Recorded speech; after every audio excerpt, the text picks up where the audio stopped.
a todos nuestros oyentes de su emisora Busco en Ti Radio, donde estás no es el final. Hoy es martes 24 de noviembre del 2020 y como de costumbre pues, estamos transmitiendo desde la ciudad de Bucaramanga, departamento de Santander en Colombia y bueno, pues tenemos nuestro segmento Coaching Expansivo hoy. Este lo dirige Eduardo Villegas desde New Jersey, así es que le damos la bienvenida. Eduardo, ¿cómo estás? Muy bien, Jorge, encantado de estar acá. Una carrera internacional es una oportunidad maravillosa de expandir nuestra manera de ver y de ser. De hecho, desde el coaching expansivo diríamos que es la mejor manera de expandir la manera de ver, porque tienes que adaptarte completamente a una nueva geografía, a una nueva cultura, a nuevas costumbres. Realmente prueba nuestra capacidad de adaptación. Una cosa es hacer turismo y otra cosa es mudarse completamente 24 horas al día por 7 a ese lugar. Y eso no viene sin retos, sin dificultades.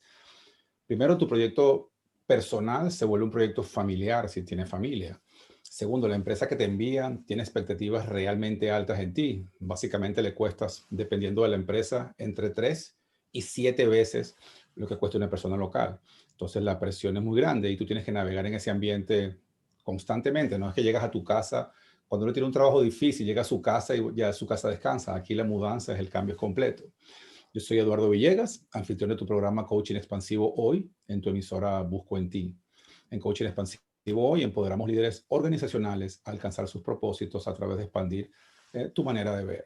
Y hoy te traemos el tema Alcanzando el éxito en tu carrera internacional. Y para hablarnos de eso no encuentro mejor persona que mi buen amigo Rodrigo Pinot, quien tiene ya más de 12 años de experiencia internacional. Aunque él cimentó y se formó completamente en el área financiera en su país natal, Guatemala, ha vivido por motivos profesionales en Venezuela también, en Ciudad de México, en Dubái, en Kuala Lumpur, que es Malasia, y actualmente en Basilea, Suiza, ocupando importantes roles financieros tanto a nivel local como regional y global en una de las empresas más prestigiosas del mundo. ¿Cómo estás, Rodrigo? Es un gusto tenerte acá. Muchas gracias, Eduardo. Es un gusto para mí estar contigo. Bueno, entremos en materia porque el tiempo hoy es corto y hay mucho que hablar contigo, ¿verdad? Primera pregunta, ¿tener éxito en tu carrera profesional internacional es ciencia o es arte? Para mí definitivamente es un arte y lo digo con tanta seguridad por el hecho que el éxito es una medida muy abstracta y el éxito se basa en base a los principios personales y estos pueden ser el éxito laboral, el éxito familiar, el éxito económico. Entonces decir que es una ciencia sería ser un poco injusto con la definición de éxito.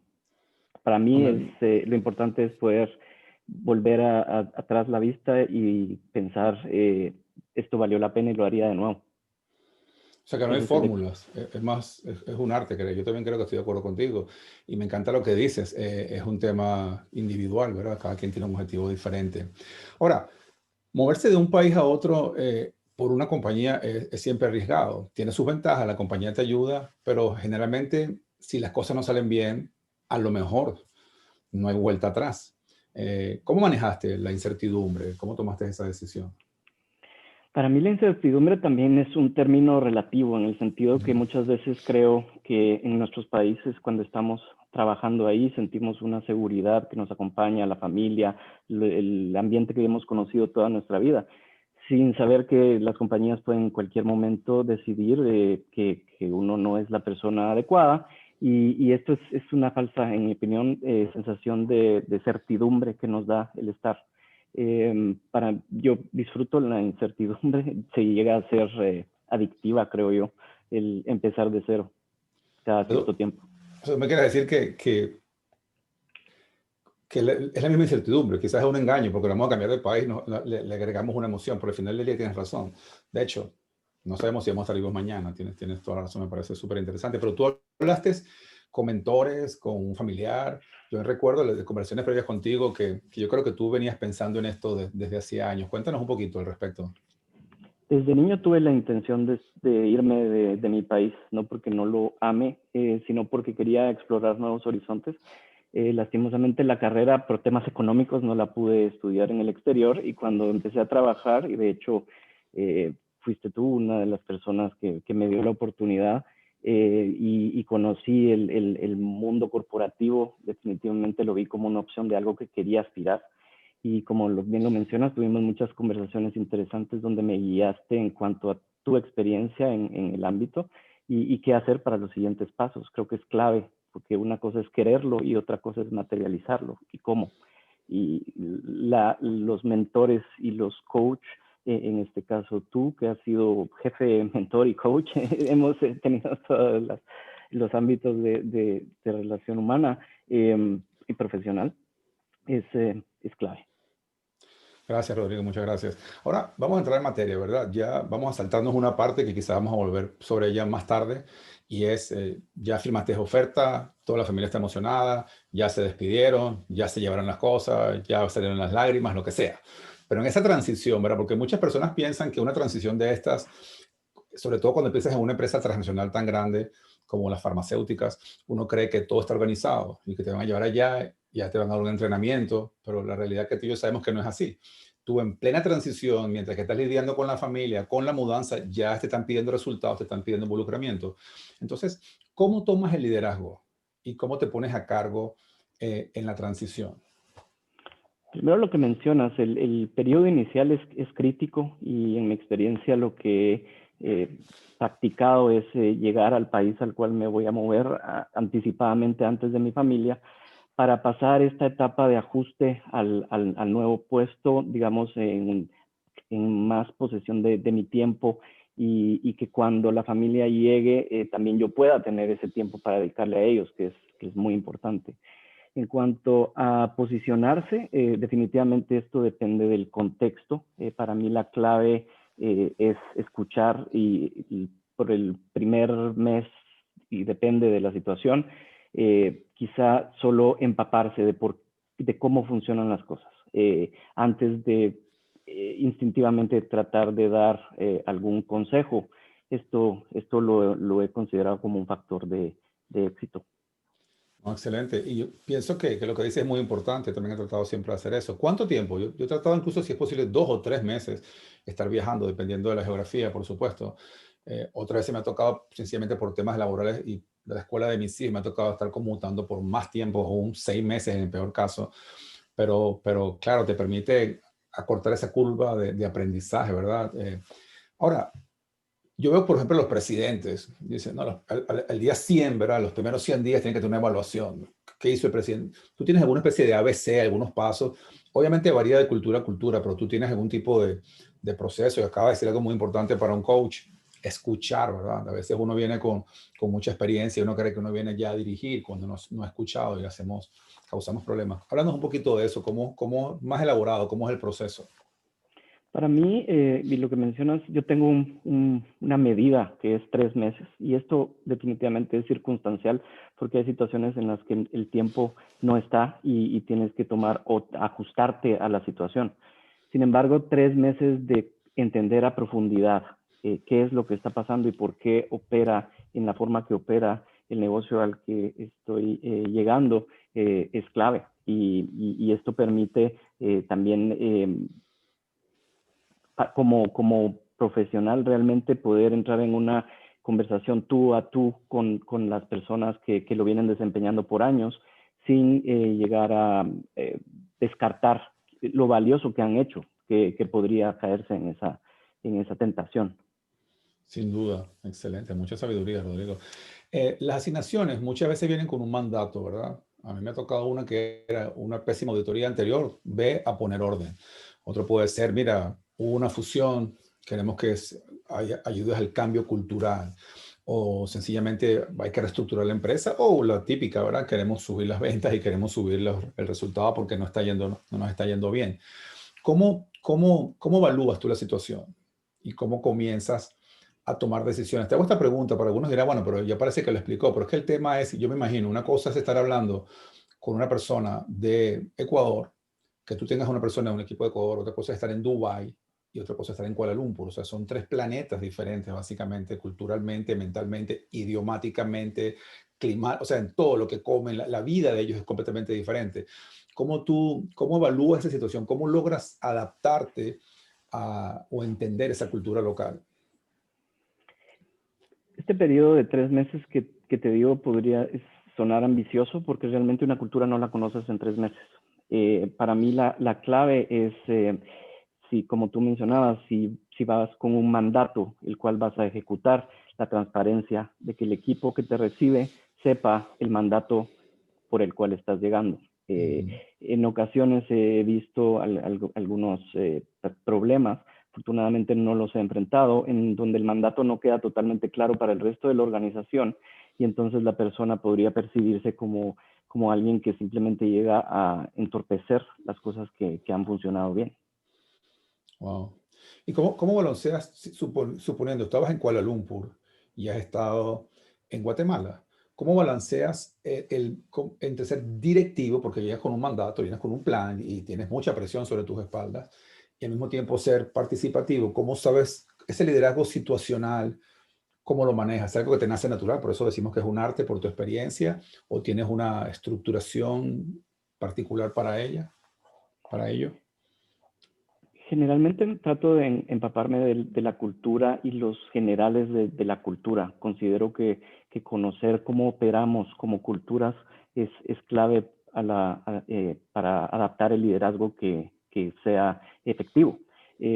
Podría dar un ejemplo de la cultura oriental, donde una directriz podría simplemente ser aceptada por un tema de jerarquías, pero no compartida. Y esa falsa percepción de se van a hacer las cosas podría quedar en el aire. Entonces, el saber leer lo no verbal, porque es una mezcla entre saber leer lo no verbal y conocer un poco lo básico de la cultura, ayuda muchísimo en esa incorporación a ser considerado parte del equipo, que para mí es la clave. Yo creo que es un perfecto comercial para el coaching expansivo, porque realmente es escuchar y saber hacer nuevas preguntas y seguir escuchando, ¿verdad? Ahora, ¿cómo te ganas la confianza de un equipo? Estamos hablando, llegas a Dubái. Quizás Dubái es muy internacional, ¿verdad? Quizás tus compañeros eran de múltiples lugares, pero a veces uno llega a un país con una cultura diferente donde uno, me ha pasado a mí, es el único extranjero. ¿Cómo, independientemente del caso, cómo te ganas la confianza de tu equipo?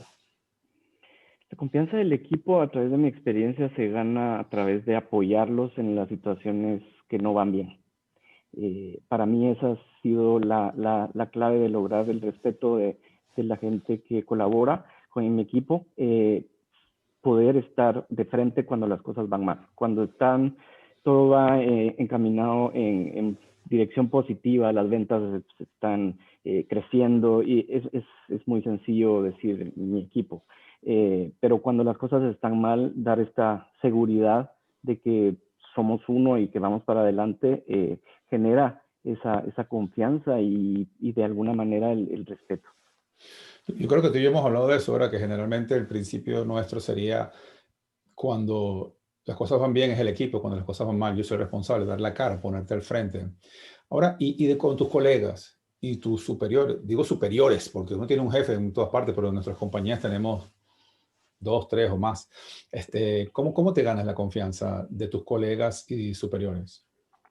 Para mí la transparencia de nuevo es clave en cuanto a que el equipo sepa cuál es tu mandato, qué es lo que llegaste a hacer, cuáles son las áreas de oportunidad que se van a atacar y la comunicación. No siempre esta es fluida y eficiente. Hay muchas situaciones en las que probablemente un superior, como tú lo mencionas, estaba evitando que llegara alguien a solucionar esa situación.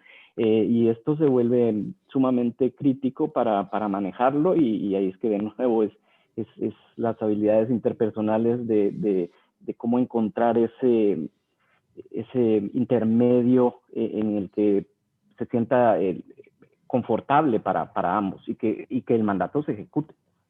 Yo creo que es una de las cosas más interesantes de cuando tienes un movimiento de esto, y es lo que hace la diferencia entre un verdadero, en mi opinión, y quiero saber qué opinas tú, entre un verdadero líder internacional y uno que no, porque generalmente cuando una empresa, tú trabajas en tu propio país o una organización local, hay mucho mucha guianza alrededor. Cuando tú te vas a otra cultura, particularmente en el área que tú manejas, el área financiera, tú también vienes a veces a controlar, a sacar cifras, a revisar gastos, a cortar presupuestos, dependiendo del mandato que tengas.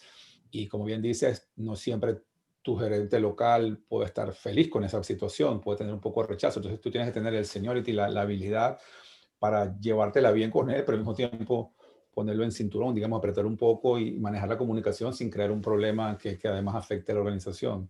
¿Has tenido alguna experiencia así? O?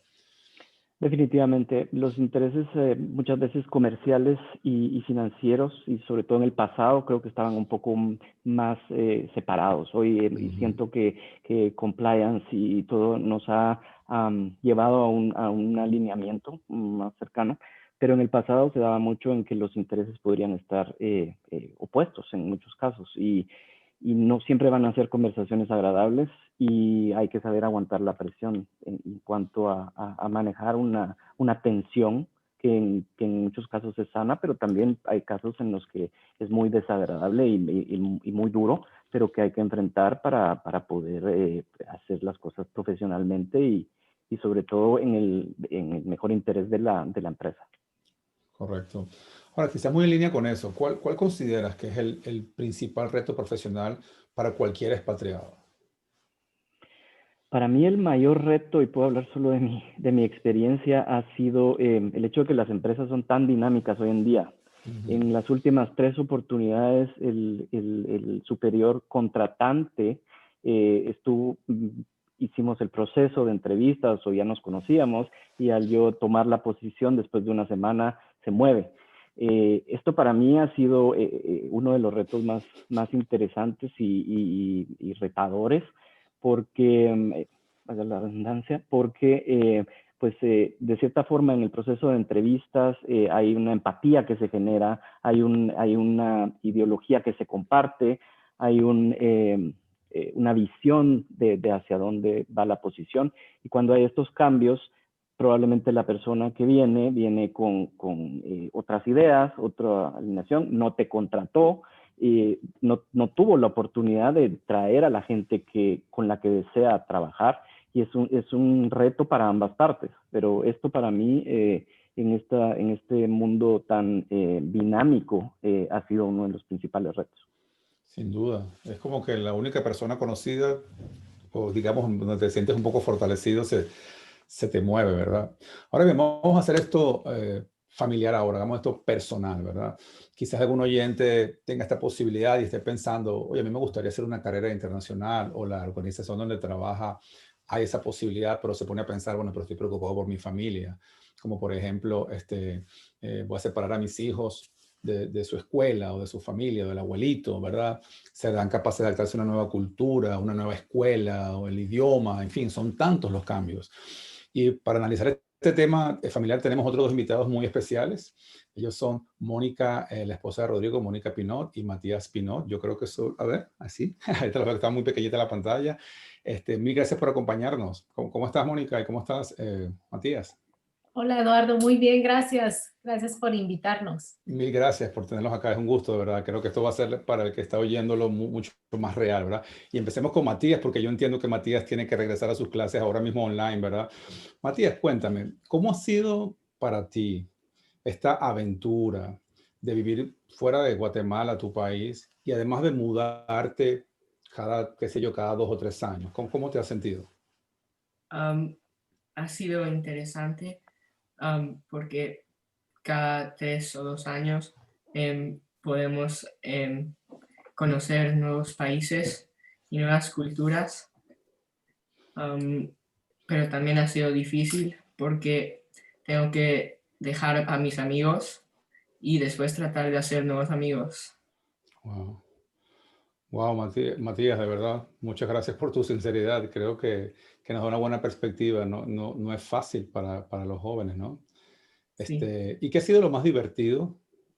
Lo más divertido es conocer los colegios y la gente y mis amigos, porque así sí es divertido conocer a nuevos amigos. Muchísimas gracias, Matías. De verdad, si tienes que regresar a tu clase, no, siéntete tranquilo, no quiero que te vayan a llamar la atención por culpa nuestra.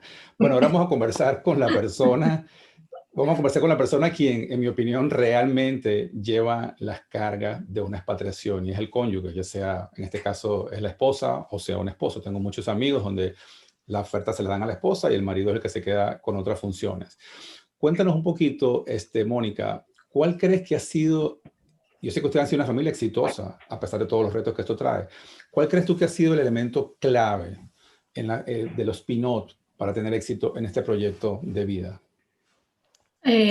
Bueno, para mí el éxito que hemos tenido Rodrigo y yo es que todas las decisiones las tomamos en base al plan que establecimos cuando salimos. Principalmente el plan ha sido que queríamos que nuestros hijos estudiaran fuera, tuvieran mejores oportunidades, conocieran y hablaran otros idiomas. Y pues creo que eso ha sido y mantenernos unidos sobre todo, ¿verdad? Es muy importante lo que dices, porque si están alineados en un plan, ¿verdad? Cuando vienen las dificultades uno dice, bueno, pero estoy buscando algo, estoy luchando por esto. Creo que es súper importante para cualquier persona que esté viendo este programa ahora o que lo va a oír en el futuro y esté pensando en una posibilidad de un cambio internacional, que realmente tenga eso. Tiene que haber mucho alineamiento, sobre todo si es un matrimonio o una pareja, cuál es el objetivo, porque es un proyecto ya deja de ser, como dije antes, ya no es un proyecto personal de trabajo, es un proyecto familiar, ¿verdad? ¿Y qué le aconsejarías a una persona que está considerando hacer una familia, una pareja que están considerando hacer una carrera internacional? Bueno, primero que todo, ¿verdad? Es como pareja establecer y definir las prioridades y sobre todo, una vez que ya defines tus prioridades, tu plan, hacia dónde quieres ir, hacia dónde quieres llevar a tu familia, estar abierto a los cambios, estar sabido de que no es fácil eh, y tener una actitud positiva, ¿verdad? Siempre esto es algo difícil al principio. Es complicado integrarte a una sociedad nueva, pero yo creo que con buena actitud todo va bien. O sea, necesitamos mucha flexibilidad, Exacto. planear, y me gustó lo que dijiste, o sea, saber que no va a ser fácil, uno vaya preparado que no es tan sencillo como parece. ¿Okay? Ajá. Ahora yo quisiera entrar un poco en el área, digamos, sociocultural, ¿verdad? Ya más práctico, y te voy a pedir, si tienes algunos minutos, nos puedes acompañar hasta el final, Mónica, te lo agradecería mucho, porque vamos a entrar en lo práctico. ¿Cómo tomaron una decisión, por ejemplo, de escoger la escuela de sus hijos? Em, sí, primero queríamos que fuera un colegio, una escuela internacional. Ujú. Eh, Cuando los niños salieron muy pequeñitos y yo creo que o sea, eh, las metas van cambiando, ¿no? Conforme van creciendo ya es diferente. En aquel tiempo eran pequeñitos y lo que queríamos era que aprendieran inglés, que hablaran inglés. Entonces buscar una escuela bilingüe o internacional, ¿sí? Y ya después creo que otro punto muy importante es eh, eh, que tenga diversas culturas. Por ejemplo, un colegio internacional es perfecto porque pues hay niños locales del país y de diferentes culturas. Y yo creo que eso es muy importante ahora con los niños y los jóvenes, porque no se sienten excluidos. Como que si van a una escuela local, por ejemplo, donde todos los niñitos son por Del ejemplo, país. acá, suizos o de su país, es un poco más difícil. Mientras que si hay de diferentes culturas, todos somos iguales, todos venimos de diferentes lugares y es más fácil la integración. Además que, por supuesto, los profesores y el director, todos están mucho más preparados, entrenados para esto. Y háblame Sí. brevemente de la vivienda O sea, no estoy hablando de tamaño o cosas, sino tú tomaste la decisión, la tomaron los dos juntos. En mi caso particular, yo aprendí, creo que alguna vez se lo dije a Rodrigo, o sea, la que está en la casa realmente el 90% del tiempo, porque uno trabaja tantas horas, es el cónyuge que no está trabajando. ¿Alguna sugerencia para las personas que están buscando el tema vivienda? Sí, mira, todo va a depender de cada ciudad, cada país. Por ejemplo, hay que tomar mucho en cuenta el tráfico. Hay ciudades que el tráfico es una pesadilla. Entonces yo creería que buscar vivienda lo más cerca posible de la escuela. A mí me funcionó mucho porque cuando tienes niños pequeños que si te llaman, que ya se enfermó, que la fiebre, que tienes que correr a buscarlos, y yo creo que estando cerca de la escuela se alivia mucho el estrés de mamá, de saber qué le pasó y tengo que correr y el tráfico, a qué hora llego. Entonces, yo creo que eso es muy importante. Escoger una casa o apartamento cerca de la escuela. Y la zona, ¿qué tal? Como por ejemplo, estuvieron en Kuala Lumpur, es un Sí. país, creo yo que el 95, si no el 100% es un país musulmán, cuando es una cultura que en mi experiencia en Indonesia fue muy amistoso, pero no son tanto de abrirte las puertas de su casa si tú no tienes las mismas creencias religiosas, por una diferencia. Fue un proceso para mí muy educativo. Por ejemplo, allí, Sí. aparte de la distancia, menos que tomaste en cuenta ese factor también, de alguna manera. Sí, sí. En Kuala Lumpur fue un golpe de suerte, digo yo, la escuela y la casa. Vivíamos a la vecindad de la Qué escuela. bueno. Entonces, 250 metros caminábamos y fue una experiencia maravillosa para los chicos también. Y obvio, la escuela era una escuela internacional y estaba dentro de un barrio internacional. Entonces, toda la gente expatriada vivía en esa área y fue muy fácil, la verdad.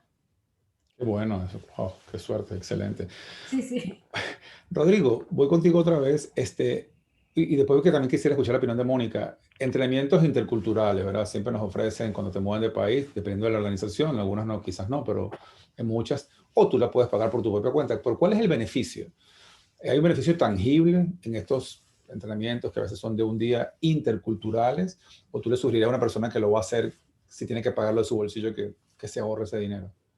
Definitivamente creo que son muy valiosos. En mi experiencia los he tomado en todas las ocasiones y los hemos tomado con Mónica y ha sido un espacio que te da de empezar a conocer el país al cual vas sin haber dejado tu casa y hacer las preguntas con libertad y te da esas bases que sobre todo dependiendo qué tan distante sea la cultura a la que vas, son muy importantes y una pequeña falla podría crear una mala impresión sin haber sido intencional. Entonces, te da esas bases, te da ese marco de entrada a la cultura y creo que es valiosísimo en mi opinión. Muy bueno. ¿Y qué valor le dan Mónica y Rodrigo, los dos, al idioma local? Generalmente, quizás una organización que habla todo el mundo en inglés y no tienen problemas, pero han estudiado un poco el idioma local, mucho. ¿Qué beneficio tiene? Mónica. Sí, yo creo que es muy importante que tú aprendas el idioma local porque, bueno, como tú bien decías, ustedes que están en una oficina, una empresa donde hablan inglés, no se ven en la necesidad de enfrentarse al día a día y preguntar, por ejemplo, si andas buscando, qué sé yo, un tomate o algo de la cocina. Tienes que comunicarte e interactuar con la gente, ¿no? Este, es la primera vez viviendo acá en Suiza que me ha tocado estudiar el idioma, porque de hecho aquí el mismo gobierno te obliga a que tienes que aprender el idioma. Bien. Bueno, pues ahí estoy estudiando porque es la única manera que uno puede interactuar con la gente y comunicarse, ¿no? Pero por eso decía al principio, antes de que tú te conectaras, Mónica, que desde el punto de vista personal, ¿verdad? Es impresionante cómo te expande tu visión, porque te prueba todas tus habilidades de vivir fuera de un país. Yo recuerdo mi primera expatriación fue en Ecuador y yo no tomé ningún curso ni nada porque dije, Dios mío, pero vivimos, o sea, estamos a 3 horas en un avión y el mismo idioma, la misma cultura. Y mi hija Mariana tenía apenas 5 o 6 meses de nacida y en el hotel mi mujer quería hacerle unas sopas y cuando fue al hotel a preguntar, todas las verduras y todas tenían diferentes nombres que los nuestros. Y en una de esas le pusieron, le trajeron una leche, ¿verdad? Para dársela a mi hija. Y el que la trajo, todavía estamos en el hotel, tenía como dudas, como que realmente quiere esto, porque el nombre que en Venezuela le damos a una de las verduras, no me acuerdo cuál, esta ya es otra. El nombre existe, pero es otra verdura que es un poco amarga. Y creo que, no me acuerdo si mi mujer llegó a dársela o no a Mariana, pero fue una cosa, una reacción porque no era lo mismo. Entonces, algo tan simple, yo me imagino, si de Venezuela a Ecuador se sintió esa diferencia, cuanto más, en el caso de ustedes, viendo en Asia o en Europa, ¿verdad? Para unos latinoamericanos. Y tú lo digo, ¿qué experiencia ves tú profesionalmente? ¿Qué beneficio le ves, si alguno, al idioma local, en este caso alemán o francés? Yo creo que es clave. Yo creo que es clave para abrir la puerta inicial. Dependerá del tiempo que tengas en el país y eso hace que muchas veces nos justifiquemos mentalmente, solo voy a estar 2, 3 años, no puedo aprender el árabe. Probablemente es cierto y no lo llegues a escribir, pero yo creo que uno de los aprendizajes personales fue, si yo hubiera hecho un poco más de esfuerzo de aprender un poco más de árabe, te abre puertas que son intangibles, te abre esas ventanas de comunicación. Es como cuando en el trabajo encuentras a alguien que habla español o que es latinoamericano. Hay una conexión inmediata que se genera porque se comparte algo y buscar ese vínculo que compartes, lo vemos y aquí en Suiza es muy evidente la forma en que la gente te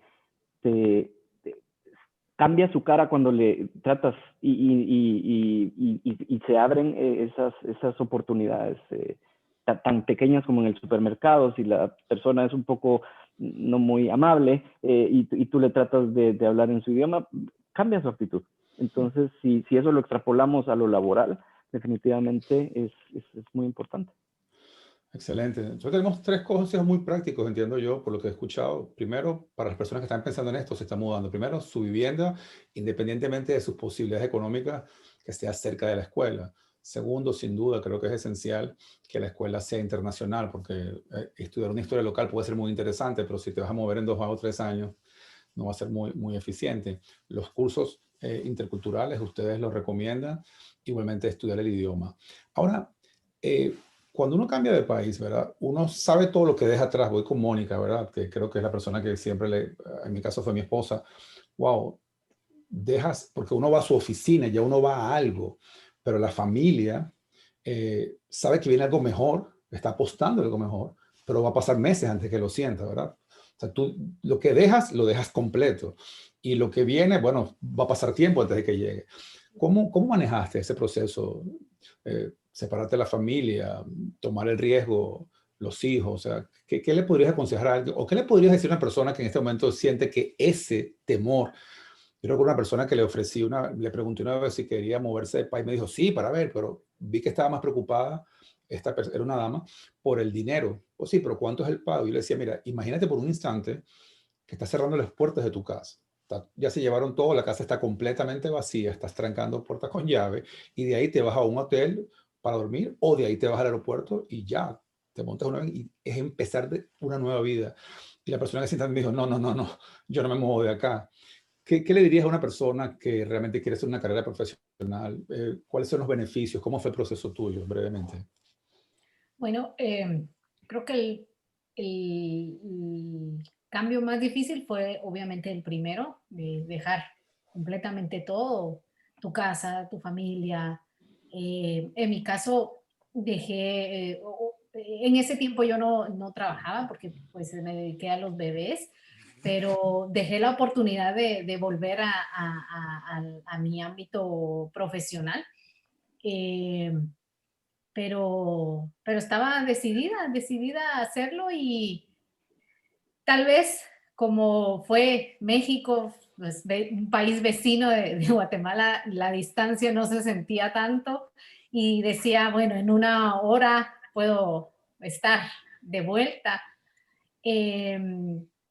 Pero sí, ese fue el paso más difícil y ya cuando nos movimos para el otro lado del mundo, sí, creo que ya estaba, yo ya había tomado la decisión, yo ya estaba determinada a seguir y, y nada, pues fue actitud positiva y siempre el apoyo de mis papás. Mis padres siempre me hablaban y me decían lo bueno que iba a ser para mis hijos y que ellos ahí iban a estar siempre, pero que yo tenía que seguir adelante por los chicos. Y yo creo que eso me ayudó muchísimo. Y por lo que veo, ninguno de los dos se arrepiente, ¿cierto? Creo que valió la pena No, todo el esfuerzo. Qué bueno, no. qué bendición. Bueno, voy a cerrar con Rodrigo porque se nos acabó el tiempo. Una última pregunta, ahora volviendo al tema profesional, ¿verdad? Dame así como la última frase de sabiduría para las personas, ya para la persona que va con la oferta laboral, la persona que va a ir a trabajar, digamos, o el familiar, lo que tú quieras. ¿Qué le aconsejarías? Danos un minuto de sabiduría tuya. Para mí la clave es tener claro tus metas familiares, profesionales y personales. Si eso está claro, entonces permite que uno pueda perseguir ciertas oportunidades. Y yo conozco muchas personas que tienen claro el hecho que jamás dejarían a su familia y que esa es una perfecta, entendible prioridad en sus vidas. Y si ese es el caso, entonces definitivamente la carrera internacional no es una vía, porque tiene, a mí me gustaría cerrar con algo que lo dejo para la audiencia si están interesados.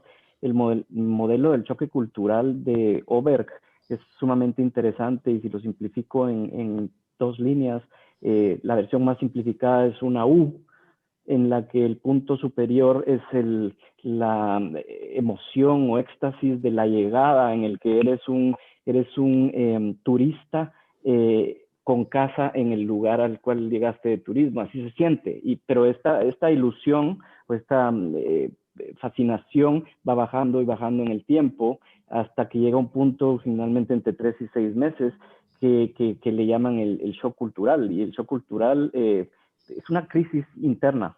Yo la he vivido, creo que Mónica lo sé, lo hemos vivido juntos y llega un punto donde te preguntas qué estoy haciendo acá, ¿es esto lo que quería? Y si te quedas ahí, mucha gente en ese momento busca el regreso.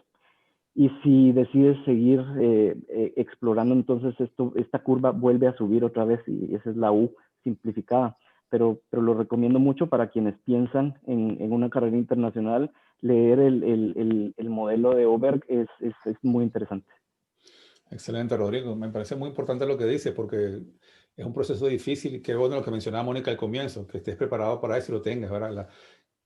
Las dificultades siempre son dificultades, pero si estamos preparados mentalmente para confrontarlas, yo he conocido casos, particularmente tengo uno que creo que tú también conoces, de un amigo muy querido que no había ese alineamiento que tienen ustedes, ¿verdad? Entonces, una persona del matrimonio estaba muy adelante en la carrera profesional y la otra persona estaba muy queriéndose quedar. Entonces, esos dos objetivos divididos que son básicamente opuestos, hicieron que fracasara la expatriación. La persona pasó 1 año viajando, conmutando, con un agotamiento físico y mental muy grande. Y luego, pues, afortunadamente no fracasó el matrimonio, sino la persona prefirió renunciar a la empresa, ¿verdad? Porque protegió a su familia, menos mal. Hay casos donde workaholics prefieren sacrificar a la relación que por el trabajo. En este caso, la persona sencillamente dejó el trabajo y regresó a su país, pero obviamente no fue una experiencia tan como estaba previsto. Bueno, mil gracias, Rodrigo, Mónica y Matías, quien ya está otra vez en clases, ¿verdad? Yo creo que estos consejos realmente valen oro para toda persona que esté pensando en seguir una carrera internacional. Y como bien decía Rodrigo, alguien puede sencillamente decir ahora, mira, no es para mí. Y está perfectamente bien, es un tema netamente personal. Bueno, gracias a todos. Este fue Eduardo Villegas en Coaching Expansivo Hoy por tu emisora Busco en Ti. para tus preguntas, proponer temas, etcétera. Aquí tienes mis datos, por acá está mi correo, ¿verdad? coachingexpansivo@gmail. Allí te evaluamos juntos si el coaching es lo que tú necesitas, y de ser así te acompañamos a definir y alcanzar tus metas con la bendición de Dios. Muchas gracias y que tengas un excelente resto de semana.